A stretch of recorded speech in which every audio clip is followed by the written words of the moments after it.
जब उन्होंने अपनी जैविक बेटी को व्हील चेयर से उठते देखा, तब माता पिता यह जानकर चौंक गए कि उसके पैर पहले से ही ठीक हो चुके। लेकिन खुश होने के बजाय उन्होंने उसे यह रहस्य बनाए रखने के लिए डांटा, क्योंकि वे उसे मंच पर नहीं देखना चाहते थे और उन्होंने यह सब अपनी चालाक दत्तक बेटी की खातिर की। भले ही वह लड़की उनकी असली बेटी थी, लेकिन वह बचपन से ही खोई हुई थी और कहीं और पली बढ़ी। इसलिए उन्होंने गोद ली हुई बेटी को इसलिए तरजीह दी क्योंकि उसे डांस करना पसंद था, लेकिन असली बेटी बहुत प्रतिभाशाली थी और अगर वे उसे नष्ट नहीं कर तो उनकी गोद ली हुई बेटी कभी भी किसी प्रतिष्ठित स्कूल में दाखिला नहीं ले पाती। इसलिए उन्होंने पूरी योजना सावधानी से बनाई। उन्होंने लड़की का अपहरण करने के लिए गुंडों को काम पर रखा था और उसके पैर टूटने के बाद ही वे उसे अस्पताल ले जाने के लिए आए। लेकिन लड़की ने कभी नहीं सोचा था कि वह एम्बुलेंस में अपहरण के बारे में उनकी बातें सुन ले। उसका दिल टूट गया। उसने कभी नहीं सोचा था कि जिस माता पिता से वह इतना प्यार करती थी वे ऐसे हो जाएंगे। उसे याद है कि जब वह छोटी थी तो उनके कोमल प्रोत्साहन ने उसे बहुत प्रभावित किया था। वे कस्टम मेड डांस शूज उसे बेवकूफ बनाने के लिए सिर्फ एक नाटक थे। सच्चाई जानने के बाद उसकी आंखों में पछतावे के आंसू भर। जब वह अस्पताल में जागी तो उसके पिता को डर था कि उसे उसकी चोट के बारे में पता चल जाएगा, इसलिए उसने डॉक्टर से जर्मन भाषा में बात करने को कहा। लेकिन उन्हें नहीं पता था कि वह कई भाषाओं में पारंगत थी। जब डॉक्टर ने कहा कि उसके पैरों का इलाज किया जा सकता है तो उसके पिता ने कहा कि सर्जरी विफल होनी चाहिए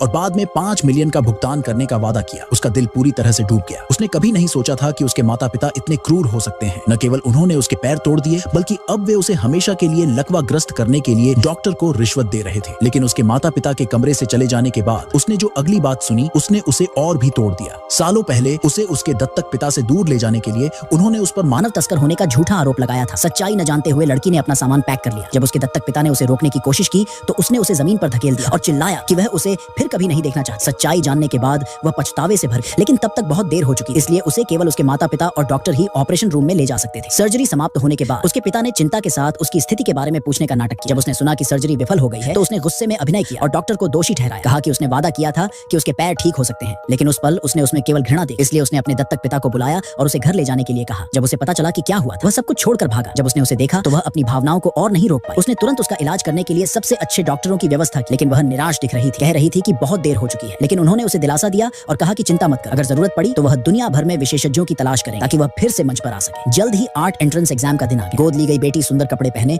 अपने माता पिता से घिरी हुई परीक्षा हॉल में दाखिल हुई। जैसे ही अन्य स्टूडेंट्स अंदर आए, जजेस ने देखा कि एक स्टूडेंट गायब था। ठीक उसी समय जब वे फॉलो अप करने वाले, माता पिता आगे आए और बताया कि लापता स्टूडेंट उनकी बेटी है जिसके पैर टूट गए हैं और वह सर्जरी के लिए अस्पताल में, इसलिए उसे कंसिडर्ड माना जाना चाहिए। लेकिन जैसे ही उनके मुंह से ये शब्द निकले, लड़की अचानक प्रकट हो गई।